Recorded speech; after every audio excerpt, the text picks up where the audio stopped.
Boa noite, graça e paz. Minha mãe está aqui de novo, né? Que bênção, né? A pastora Patrícia não pôde vir, mas vem ela, né? Glórias a Deus. Então, começamos cedo hoje. Amém. Hoje de manhã nós já participamos de um café de pastores, né? Na cidade de Canelinha. É o terceiro café de pastores. Deus está levantando um exército, né? De pastores. A palavra de Deus diz no Salmo de número 103, né? Que o óleo, ele desce pela barba de Arão, né? Ou seja, a unção, ela tem que começar pelo sacerdote, né? E os pastores, de uma certa forma, os líderes representam, né? A cabeça, os sacerdotes, aqueles que estão sobre a igreja, né? Aqueles que repartem a unção, né? Então, nós precisamos, né, realmente estar alinhados, estar cada vez mais próximo daquilo que Deus espera da sua igreja, né? E os pastores são os primeiros, né, que precisam, muitas vezes, não só de um puxão de orelha, mas também de um colo, também, né, de um carinho da parte do Senhor. E há uma promessa, né, no Salmo 133, que onde há união, o Senhor ordena a bênção e a vida para sempre. E eu tenho visto isso acontecer ao longo dos anos. Eu sempre digo que quando a gente está reunido entre pastores, a atmosfera é diferente, né? A presença do Espírito Santo, ela vem com outro peso, né? Porque Deus, ele honra a sua palavra, né?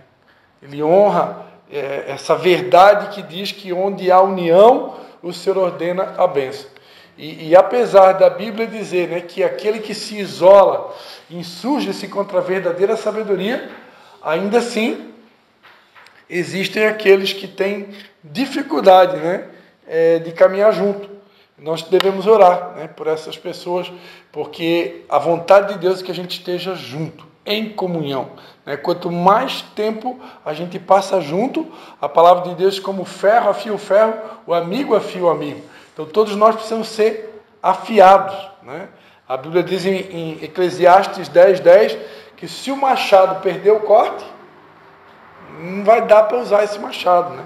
Então, assim como no mundo secular, quem é funcionário ou quem tem o seu próprio negócio, você precisa constantemente estar se atualizando, fazer cursos, estar se aprimorando, estar se aperfeiçoando para poder desempenhar cada vez melhor a sua função, seja lá numa escola, seja numa empresa.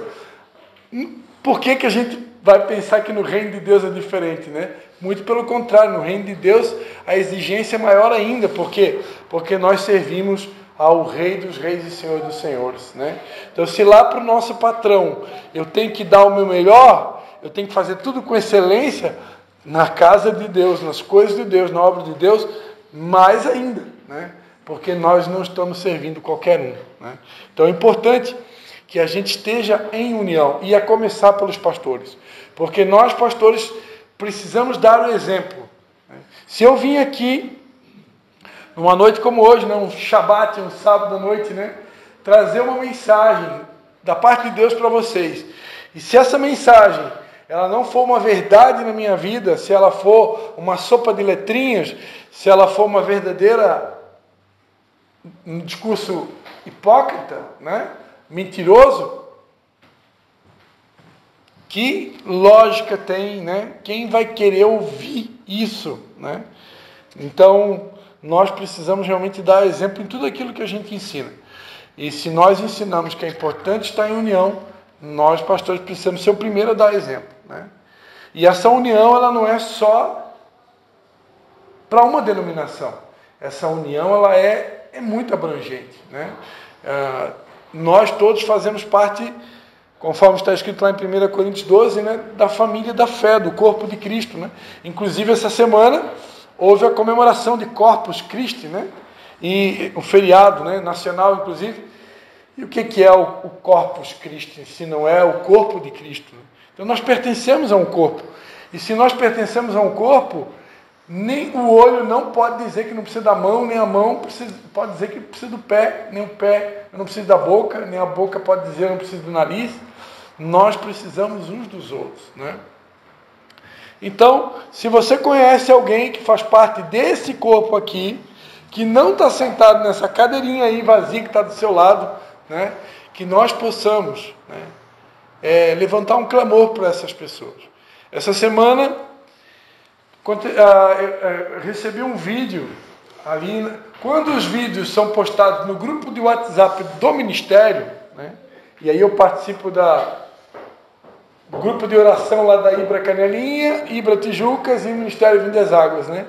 Esses 3 grupos eu sempre presto muita atenção, né, em tudo que é postado. E a irmã Leia, né, que é uma viúva do nosso ministério, que já está conosco desde o ano de 2006, né, ano que vem ela vai completar 20 anos caminhando conosco. Essa semana ela postou um videozinho. E o videozinho mostrava uma serenata, né? É um tipo de uma serenata, né? Vários irmãos assim, subindo o morro com violão, e eles pararam na frente de uma casa e começaram ali a tocar, né? E quando eu vi aquele vídeo, né? Eu falava ontem à noite na nossa célula lá em São João, quando eu vi aquele vídeo, imediatamente eu me lembrei que nós vivemos esse tempo como igreja. Nós chegamos a viver um tempo, e ontem eu refresquei a memória dos nossos irmãos lá na nossa célula, que nós vivemos um tempo que quando a gente reunia em célula e não tinha visitante, a gente não ficava ali, vamos fazer um ajuntamento de crente aqui agora. Não, a gente tinha tanto foco, a gente tinha tanto entendimento do motivo da gente ter uma célula. Para que serve uma célula? Qual que é o objetivo de uma célula? Que nada mais é do que ganhar almas, né? Isso era tão claro para nós, que se acontecesse de uma célula não ter visitante, a gente parava tudo. E a gente reunia ali entre nós quem que a gente vai visitar essa noite. E a gente saía de carro. Ou a gente ia visitar alguém que estava sendo convidado para a célula e que ainda não tinha aceitado o convite, ou a gente ia visitar um irmãozinho da igreja que estava, de alguma forma, estava frio, ou se afastou, ou desviou, ou se machucou, ou estava ferido com alguém, não sei, né? Então a gente ia visitar essas pessoas. E aí eu ia com o meu violão, né? E eu me lembro das cenas, assim, a gente chegar na casa do irmãozinho lá, os irmãos da célula, tudo com violão. Meu Deus, aquilo era... Isso é ser igreja, né? Eu já recebi isso também, né? Eu morava lá em Brusque um tempo, eu morei em Brusque, quando eu fiz a minha faculdade lá, trabalhei em 3 empresas na cidade de Brusque. E eu me lembro que teve uma vez que o meu aniversário caiu num sábado, né? E nem sempre eu vinha para casa, às vezes eu ficava final de semana lá. Eu morava numa kitnet alugada da própria empresa que eu trabalhava na Coach, né? E eu me lembro que um sábado de manhã, de repente, eu escuto um barulho de violão assim, e eu vou olhar na sacada, era no 2º andar que eu ficava, e eu vou olhar na sacada e estava lá, né, os irmãos da igreja, né, na época a igreja batista, né, o pastor Gil, que era inclusive o pai do menino que fez o louvores de manhã lá na nossa reunião de pastores, o Brian. Estava lá o pastor Gil tocando violão e o pessoal da igreja batista, minha esposa, na época minha namorada, a Patrícia, né? E aquele pessoal todo ali, parabéns para você nesta data. Então, são coisas que marcam, né? A gente nunca mais esquece, não tem como esquecer. Então, aquela pessoa que no dia da célula, ela recebeu uma visita do pessoal da célula, se ela está desviada, ela volta. Ela volta, porque é uma coisa que impacta, né? E isso é ser igreja. Isso é, às vezes, a gente está vivendo uma vida tão corrida, ou por motivo, não vou citar aqui os motivos, mas eu confesso para vocês que eu me preocupo às vezes. Eu conheço pessoas como, por exemplo, a minha sogra, que ficou doente e que mora na minha casa, né? Doente para valer, e às vezes passa 1 ano, 2 anos. Os irmãos da igreja nunca foram fazer uma visita. Tá certo que ela não entende mais, ela não consegue mais ter uma conversa, mas eu sou de uma época que se a Ana ficasse doente, meu Deus, na mesma semana a gente ia lá. Se a Mabel ficasse doente, Meu Deus, nós somos igreja, vamos lá visitar a Marli. Se a Doris ficasse doente, e não passava no máximo uma semana. Hoje passa um ano, passa 2, e a gente não visita o irmão da igreja que está doente. Eu me lembro que tem pessoas conhecidíssimas nossas que perderam entes queridos e muitos não foram nem fazer uma visita para dizer, olha, meus pêsames, nossos sentimentos. Tudo bem que nós cristãos, nós entendemos que quando uma pessoa morre no Senhor, ela vai morar na glória. Então, o crente deveria fazer uma festa no dia do velório, né? Porque, né, como diz aquela música, né?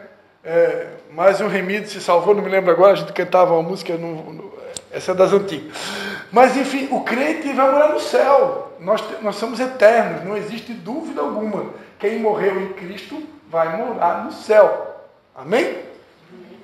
Ou, se você preferir, ele dorme e está aguardando o dia da grande ressurreição. Não é? E, no piscar de olhos, nós que estamos aqui seremos arrebatados e nos encontraremos juntamente com essas pessoas que hoje dormem no Senhor. Mas como a Bíblia diz que um dia para Deus é como 1000 anos e 1000 anos como um dia, essas pessoas que dormiram ou que descansaram, é tão rápido que quando elas dormiram, abriu o olho, já está com o Senhor. Por quê? Porque ela está descansando, ela não vai ver os 1000 anos que equivalem a um dia, ela não vai perceber. Ela simplesmente morreu hoje, abriu o olho, já está com o Senhor. Vocês conseguem entender? Né? É muito rápido, e tudo é muito rápido. E então essas pessoas estão na eternidade. Mas, queridos, não tem como negar. Eu vivi um luto de mais de 2 anos pelo vice-presidente do nosso ministério que faleceu. Eu nunca tinha tido um luto desse. Eu já perdi meu avô, já perdi a avó, né? Os avós por parte de pai eu nem conheci, nem cheguei a conhecer, né? Conheci só os avós por parte de mãe, seu João Mafra e a dona Alcides Serpa Mafra, né? Muito queridos, né? Somente a galinha sopada na panela de ferro da minha avó, com aquele cominho, aquele coloral, que só ela sabia fazer, né? E agradeço todas as vezes que o meu avô queria me bater e eu me escondia perto do fogão a lenha e ela me protegia. Não deixava o meu avô chegar com aquele chicote dele, que batia de chicote. E eu nunca apanhei graças à minha avó. Né? Chegava na casa da avó, tirava o sapato na porta, dava benção, vó. Do lado direito assim da porta estava o chicote, ele pendurado, né? Entra na linha aí. Então eu vivi um luto de 2 anos e com os meus avós eu não senti, não sei se é porque eu era adolescente, né? Mas agora depois de adulto eu senti muito, não sei se é porque eu amava muito, né? E aí eu senti, e hoje eu sei que... E ele era um servo fiel a ti. Ele era meu braço direito, né? Ele vivia na tua casa. Vivia na minha casa, eu vivia na dele. Nós éramos quase que nem... Era um segundo pai, né? Porque o tempo que eu fui morar em Nova Trento, eu não estava tão presente que nem hoje eu vou visitar meu pai e minha mãe pelo menos 2 vezes por semana. E naquela época não era assim, né? Porque eu estava lá morando em Nova Trento. Apesar que não era tão longe, né? Então eu vivi esse luto, não foi o único luto, né? Teve outros lutos também, mas hoje eu não consigo mais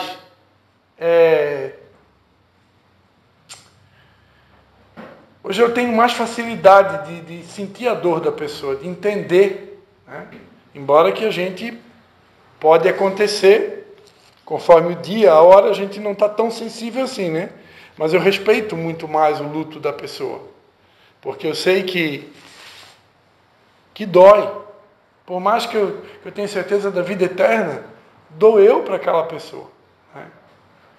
Então, é inadmissível, né?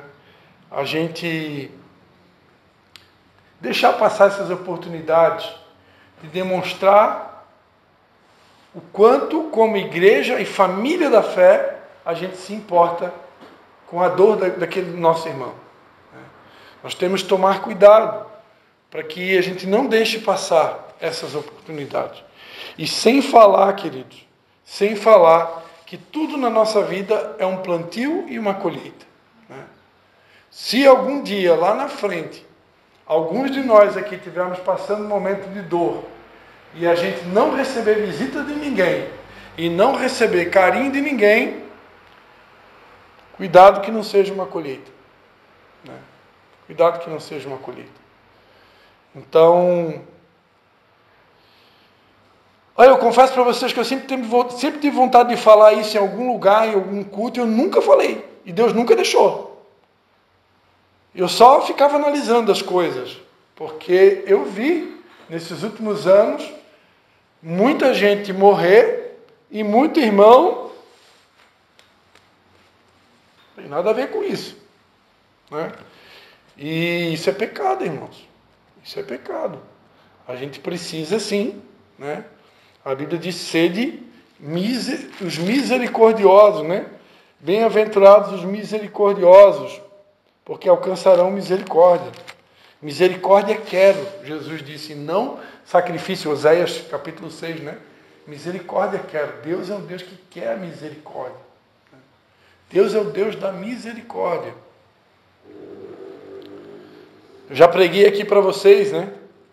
Que quando Lázaro morreu, Jesus chorou. Né? E tem pastor que prega que Jesus chorou por causa da incredulidade das pessoas. Né? E eu não consigo acreditar nisso nunca. Né? O nosso Deus é um Deus cheio de misericórdia. Jesus ele tinha tanta compaixão que ele não podia ver uma pessoa sofrer na frente dele. Não podia ver alguém com fome perto dele. Né? Vocês conhecem a passagem da multiplicação dos pães e dos peixes, né? Os discípulos disseram para Jesus, despede eles, para que eles possam ir para casa. Eles já estão tanto tempo com a gente aqui, estão cansados, tanto esses dias, tudo aí seguindo a gente. Jesus manda eles para casa. Tá, mas como que eu vou mandar eles para casa? Eles estão com fome. Mas, Senhor, nós só temos 5 pães e 2 peixinhos aqui, tem um menino aqui que tem. Então, não vai dar para saciar a fome desse povo todo, Senhor. Manda eles embora. Jesus disse, o que tem mesmo? 5 pães e 2 peixinhos? Então, traz para cá. Né? Traz para cá que é o suficiente. Né? E vocês já sabem, né? Jesus orou e houve o grande milagre. Então, amados, que isso não está no meu esboço, mas que nós possamos estar atentos. Eu creio que, de todo o meu coração, que Deus está nos levando para um tempo de primeiro amor. E no tempo de primeiro amor, nós vamos ter que voltar a fazer coisas que nós paramos de fazer. E uma delas é isso. Se tiver uma célula que não tem visitante, queridos, eu encorajo vocês. Mandar eu não posso. Só quem manda é o Espírito Santo. Né? Diz que quem manda obedece quem pode, não sei o quê, né? Mas na verdade eu prefiro pedir, né? Como dizia Paulo, eu prefiro pedir em nome do amor, né? Escrevendo aos Filipenses. Então eles não têm autoridade para mandar, têm autoridade para pedir, né? Então, queridos, eu encorajo vocês. Se acontecer, eu acredito que nunca aconteceu, porque essa célula de Tijucas é uma célula abençoada. Todas as vezes que eu vou lá, já foi, Lucas, na célula de Tijucas?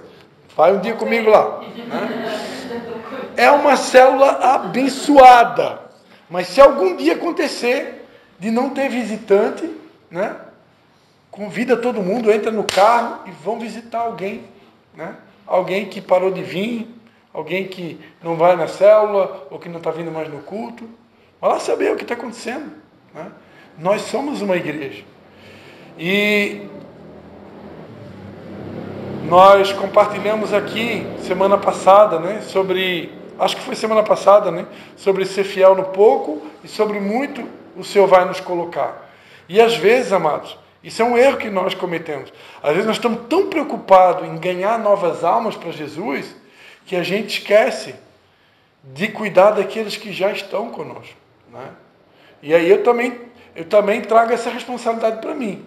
De vez em quando eu estou me oferecendo, né? Já mandei mensagem para a irmã Doris, já mandei mensagem para o Marcelo, mandei mensagem para a Gabi, né? Para as outras aí, né? Essas irmãs bonitas da nossa igreja aí, se a minha esposa não estiver me acompanhando, eu não posso visitá-las, né? Não posso ser mal interpretado. Então, tenho que pedir para minha esposa me acompanhar. Mas, queridos, da minha parte, eu quero visitar todos, eu quero estar perto de vocês. Por isso, a gente criou o Dia da Família, né? E nós temos que marcar mais um.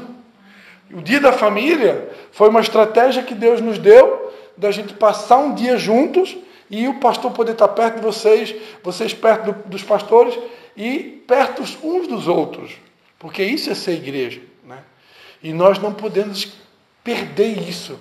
Nós não podemos esquecer disso. Quem aqui é mais novo na caminhada, talvez nem saiba de algumas coisas que eu estou falando aqui, porque não viveram esse tempo. Mas eu sou desse tempo. Eu sou desse tempo. Que a gente era diferente. Era diferente. Havia uma preocupação maior uns com os outros, né? E hoje é muito perigoso, amados. E aí eu falo a começar por nós pastores.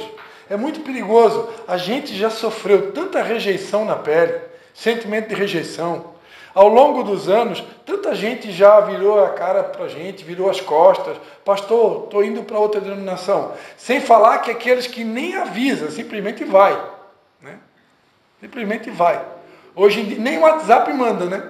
Traduzindo para a nossa realidade de hoje. Simplesmente some da igreja, desaparece, não comunica, não dá satisfação. Inclusive, isso aconteceu aqui em Tijucas também, né?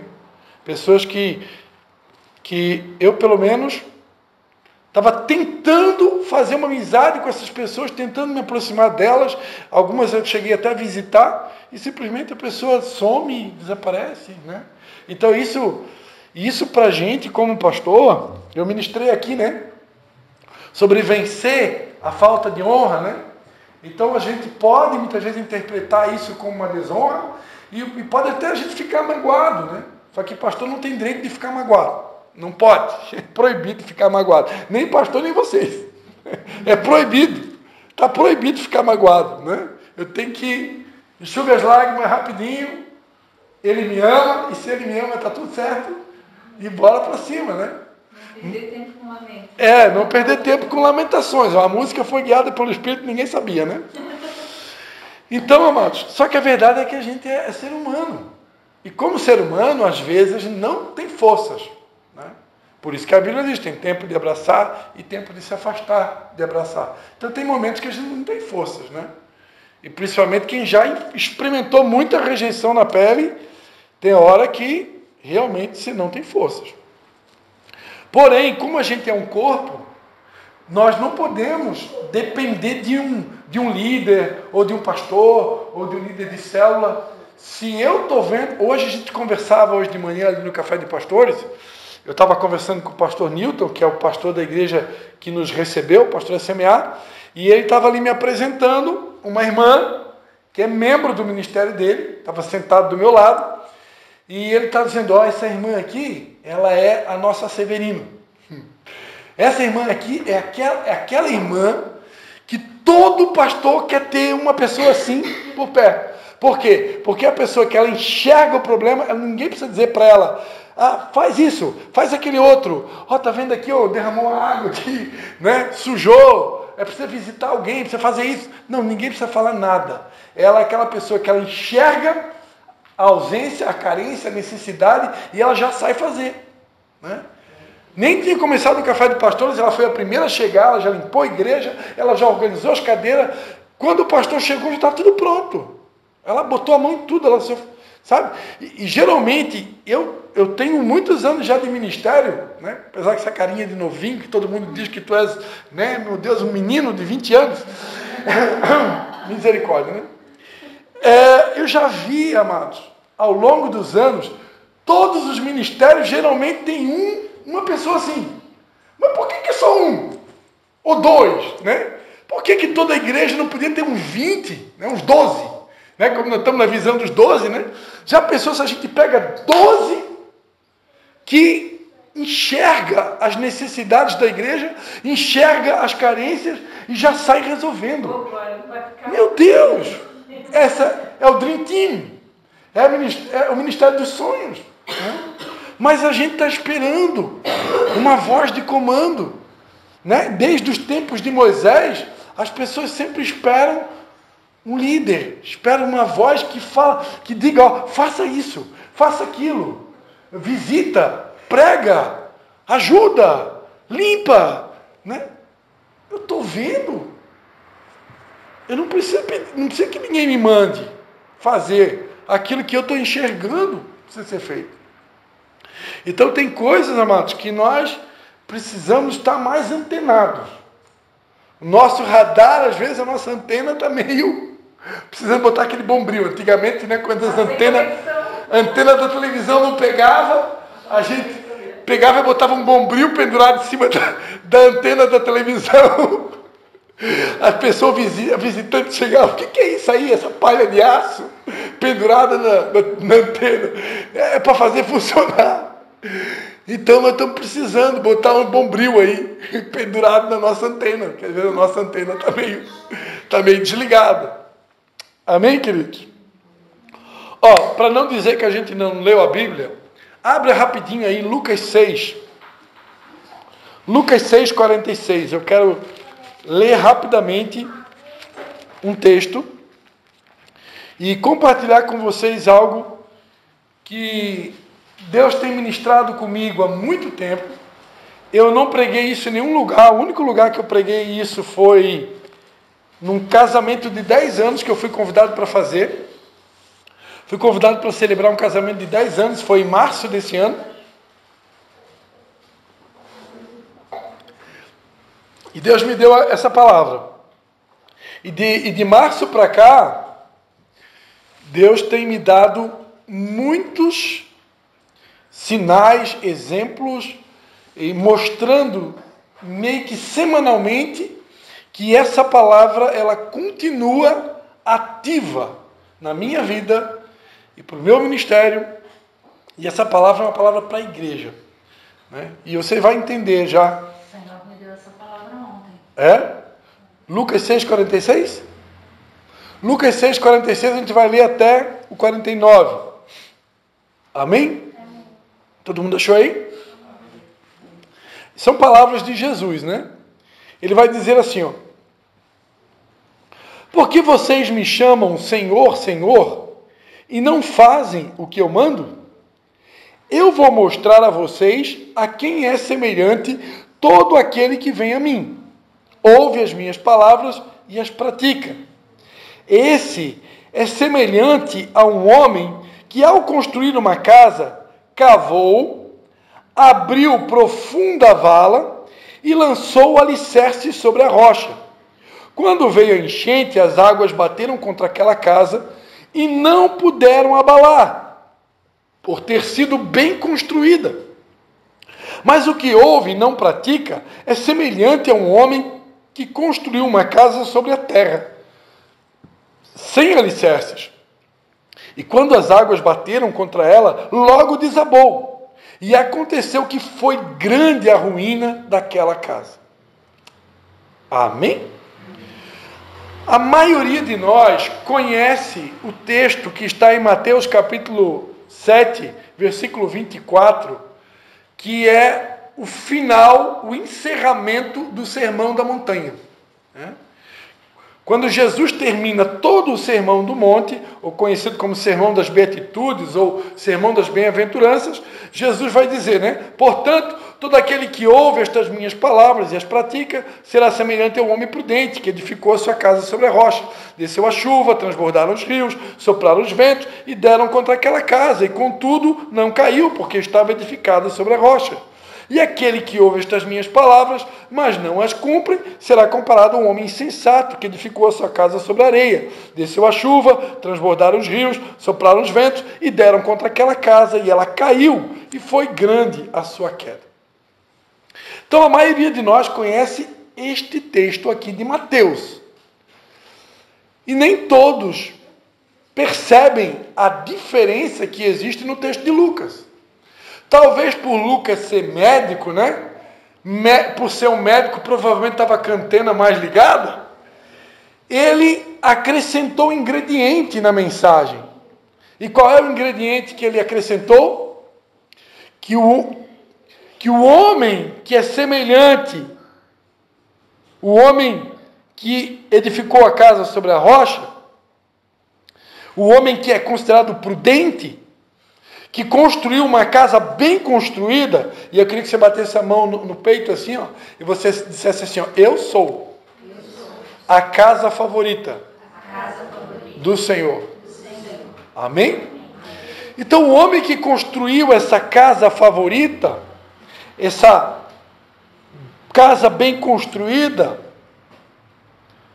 também conhecido como Ednum, mas isso é uma outra pregação, ele cavou e abriu uma profunda vala. Repita comigo, profunda vala. E lançou o alicerce sobre a rocha. Então, amados, basicamente o que Deus tem ministrado comigo já há alguns meses, sobre a necessidade de cavar fundo. Hoje eu digo para vocês, o que eu vou falar para vocês agora é uma revelação de Deus. Presta bem atenção no que eu vou falar. O que nós estamos vivendo hoje como ministério, seja em Canelinha, seja em Tijuca, seja em São João, o que nós estamos vivendo hoje é exatamente isso. Deus está nos cavando. Deus está cavando fundo nas nossas vidas. Ele está mexendo fundo dentro de cada um de nós. Ao ponto que alguns não resistem. Ao ponto que alguns não resistem. Esse cavar fundo. Porque esse cavar fundo o que é? É Deus mexendo na estrutura de cada um de nós. Lembra quando Jesus falou para Pedro, né? Foi falado sobre Pedro aqui hoje à noite, né? Pedro, Satanás me pediu para te peneirar. Satanás pede essas coisas para Deus, né? Ele pede para nos peneirar. E o que vocês acham que é peneirar o crente? Peneirar um crente é submetê-lo a uma série de testes, submetê-lo a uma série de provações, para saber se eu vou ser fiel. Lembra que Jesus, antes de começar o ministério dele, ele foi submetido a vários testes. E só que quem provou ele não foi o Capetinha, né? Pombagira, o Zé Pilantra, lá, o como é que é? O Tranca-Rua.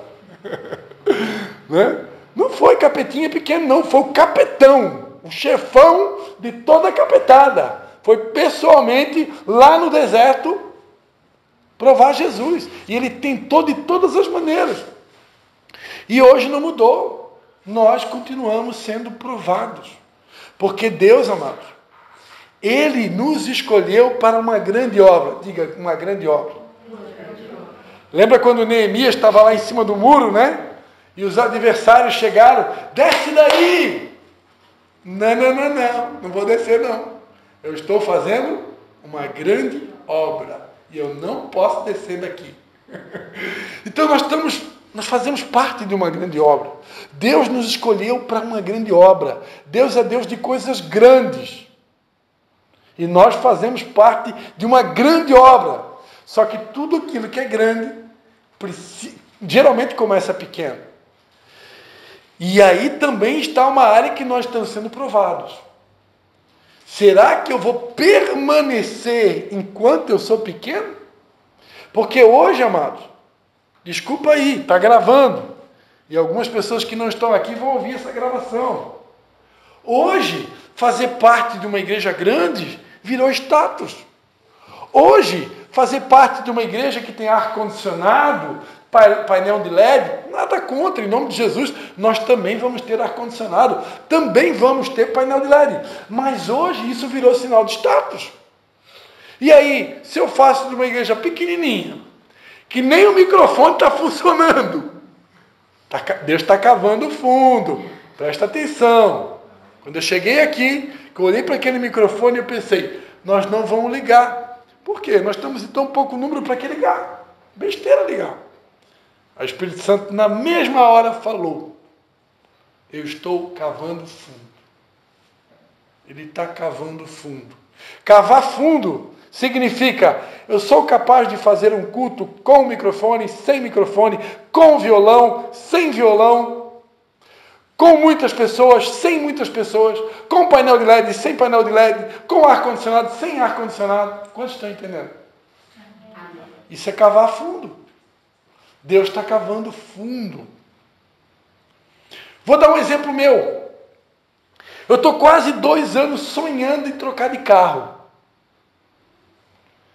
Mas, alguém pode dizer assim, não teve fé para assumir uma prestação? Um financiamento? Pode ser que sim. Pode ser que eu não tive fé para assumir uma prestação de financiamento. Mas, também, eu decidi que não quero mais fazer financiamento. É uma escolha minha. Eu decidi que é muito dinheiro para dar para o banco e eu não quero dar mais. É muito juro e eu não quero pagar esse juro. Então, eu optei por segurar. E antes que o diabo venha me azucrinar com os seus pensamentos infernais, me chamando de incrédulo, o Espírito Santo vem e Deus vem e começa a me mostrar pessoas com carro com 200 mil quilômetros, pessoas com carro de 300 mil quilômetros, pessoas com carro, eu tenho um carro 2014, aí o diabo vem, meu Deus, mas está tão velhinho teu carro, né? Aí Deus vai lá e me mostra o cara lá que tem um carro 2000, e ele anda com o carro 2000, e é o que ele tem. Então isso na minha vida é cavar fundo. É cavar fundo, é aprender a ser agradecido. O cavar fundo, amados, ele tem tudo a ver com uma palavra chamada gratidão. Eu preciso ser grato. Se eu tenho uma cadeira para sentar, obrigado, Senhor. Se eu não tenho ar-condicionado, obrigado. Se eu tenho, obrigado. Se eu tenho equipamento de som, obrigado. Se eu não tenho, obrigado também. Se eu tenho um bom carro para andar, obrigado. Se eu não tenho ainda, obrigado também. Isso é cavar fundo. Deus está cavando fundo nas nossas vidas.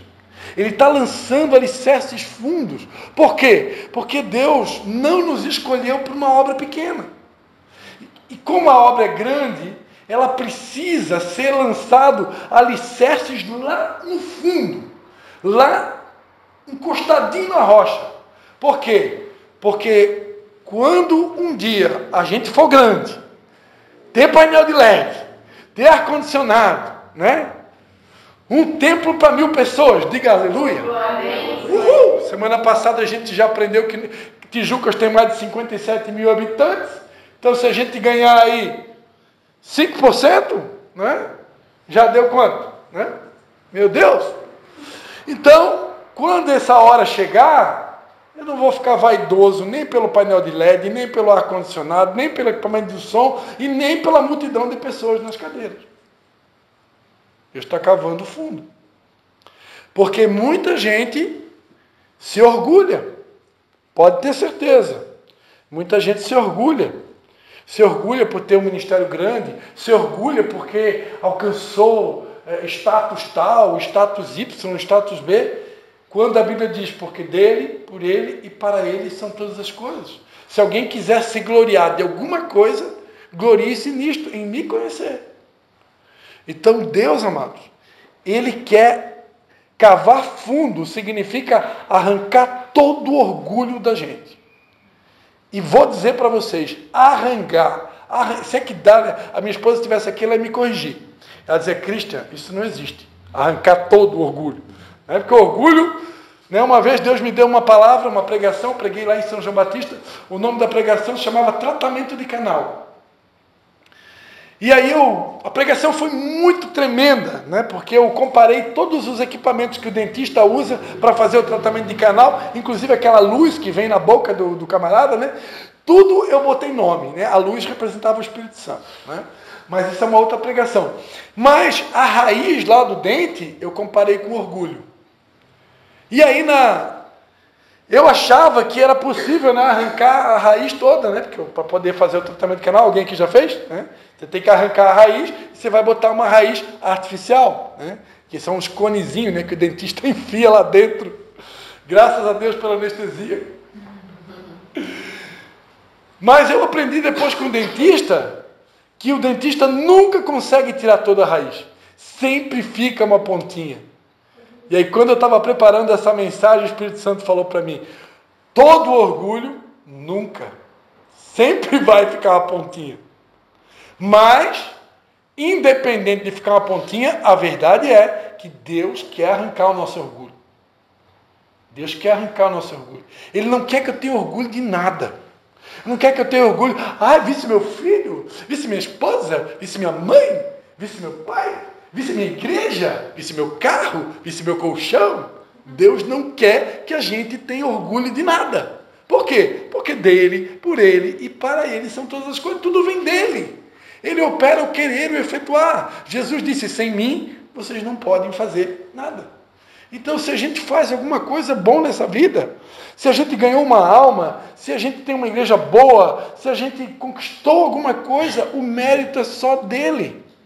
Mas a nossa alma, pensa se ela não gosta de uma gloriazinha. Pensa se a gente não gosta de um elogiozinho. Pensa se a gente não gosta de vir assim: ô Lucas, parabéns, hein? Levou 3 visitantes na célula, hein? Ô Lucas, está arrebentando, hein? Uhul! Né?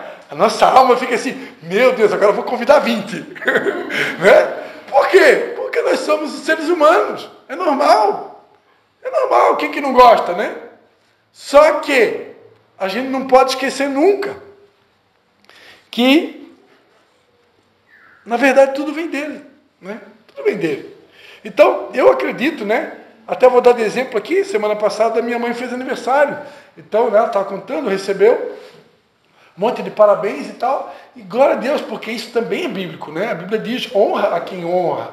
Então a honra, ela é bíblica.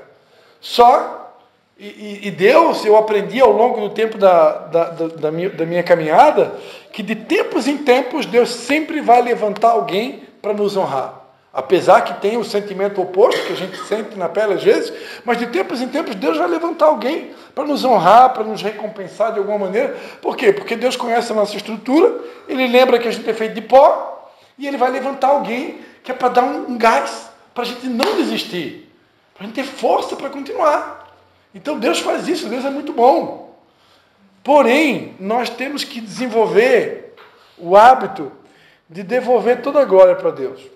Né? Uma vez eu entrei numa questão teológica com a minha esposa, né? Que tem um versículo na Bíblia que diz que Davi, ele disse: dá-nos a tua glória, né? E aí eu entrei numa questão teológica, isso há muitos anos atrás. Isso está errado teologicamente. Como que eu vou pedir para Deus glória?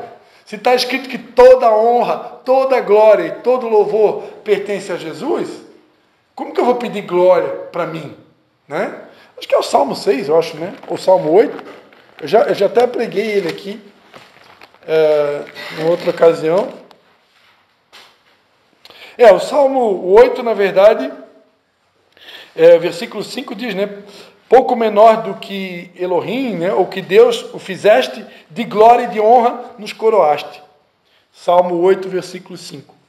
Por que Deus nos coroa de glória?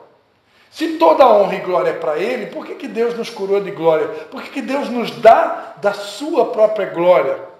Muito simples. Eu só posso dar aquilo que eu recebo. Então Deus me dá glória para que eu devolva a glória para Ele. Amém? Então eu posso até em algum momento da minha vida receber um pouco de glória. E você vai receber. Recebe aí, meu irmão. Você vai receber. Só que nós não podemos esquecer, quando a glória chegar, não demore muito para devolver tudo para Ele. Tudo para Ele. Eu tenho esse hábito de, quando eu recebo muito elogio, já chego em casa, eu já dobro meu joelhinho e Senhor, eu estou devolvendo tudo para Ti, não tem nada a ver comigo. Mas confesso para vocês que já esqueci, em algumas ocasiões esqueci de devolver a glória. E nós não podemos esquecer. Precisamos devolver a glória para Ele. Amém, queridos? Então, eu não quero me estender mais. Eu só queria que vocês soubessem que todas as situações difíceis que nós temos enfrentado, muitas delas, talvez não sejam todas, né? Mas muitas delas estão relacionadas a esse texto. Deus está cavando fundo nas nossas vidas. Ele está cavando fundo. Essa música, perdendo tudo, com amor e com alegria, muitos de nós experimentamos na pele. Muitos de nós perdemos coisas nos últimos dias, semanas, meses. E isso também está ligado ao cavar fundo.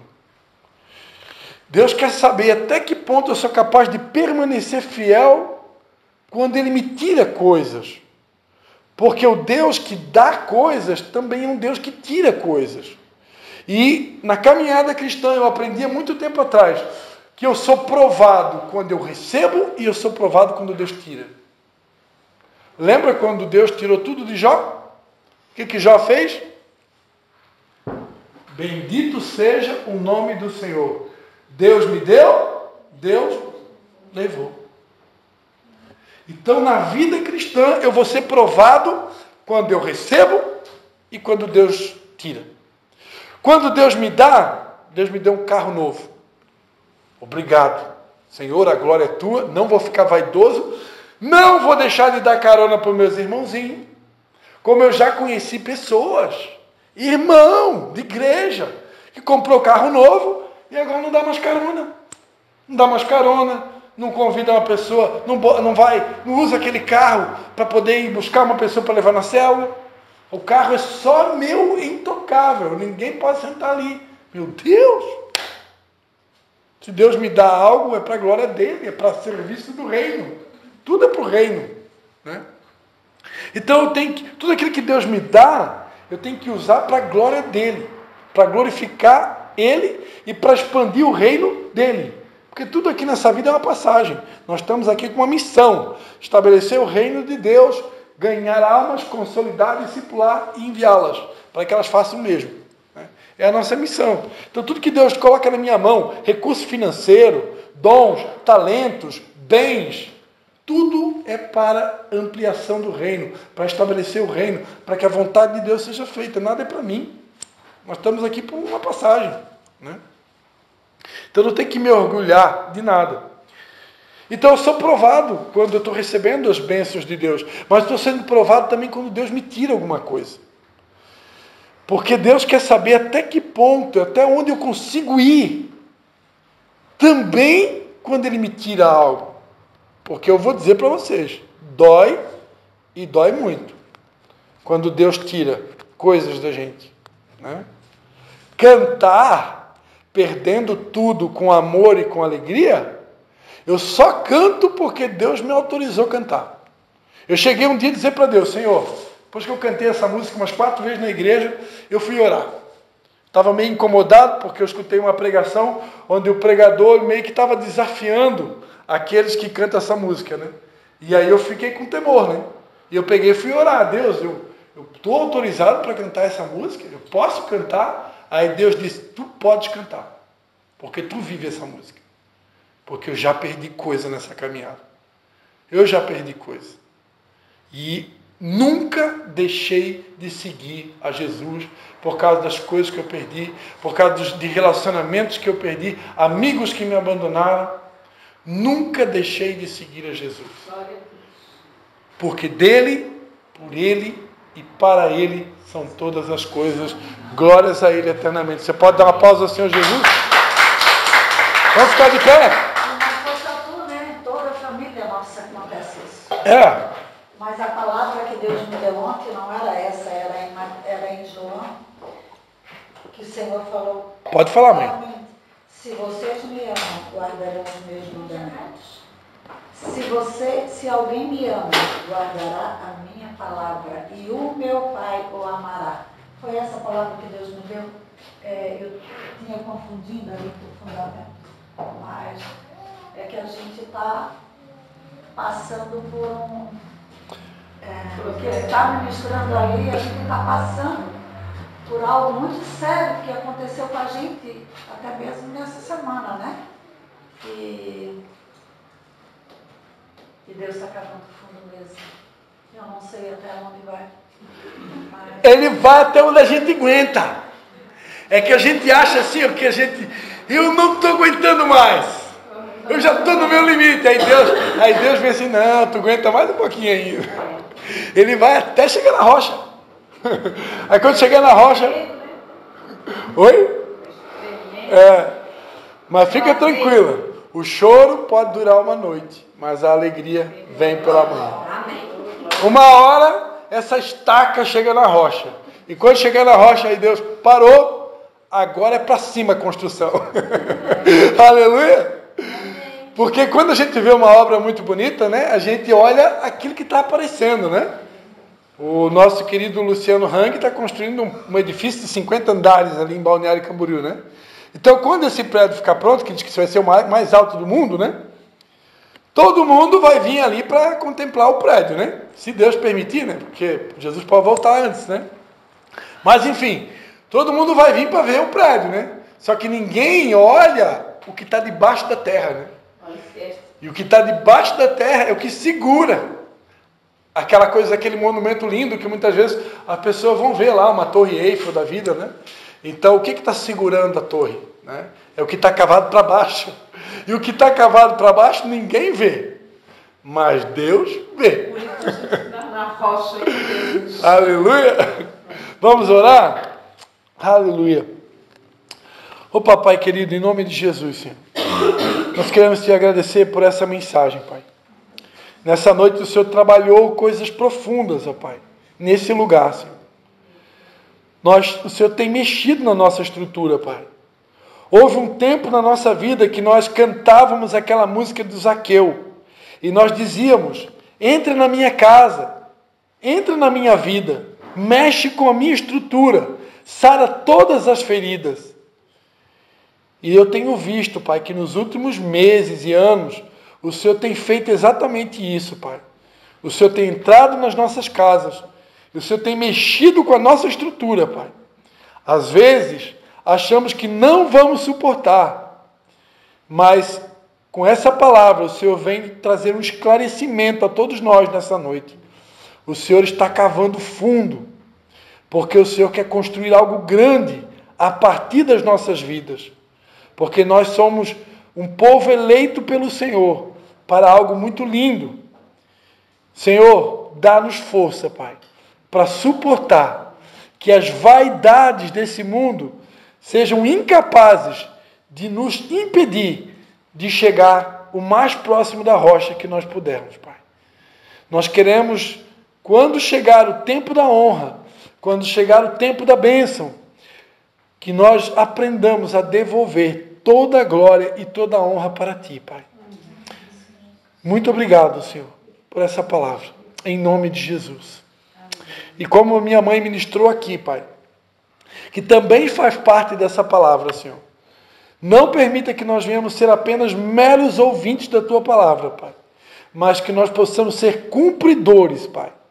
Porque o que Te ama é aquele que Te obedece e guarda os Teus mandamentos. Que nós possamos Te amar verdadeiramente, praticando a Tua palavra, obedecendo os Teus mandamentos, Pai. Porque este é o que Te ama. Ajuda-nos, Pai. Sabemos que a porta é estreita, o caminho é apertado, mas por mais estreito que seja, Senhor, e apertado que seja o caminho, nós queremos ser fiéis até o fim. É a nossa oração. Em nome do Pai, do Filho e do Espírito Santo. Amém. Dê um abraço no seu irmão. Dê um abraço no seu irmão. Desejo uma semana de vitória. Em nome de Jesus.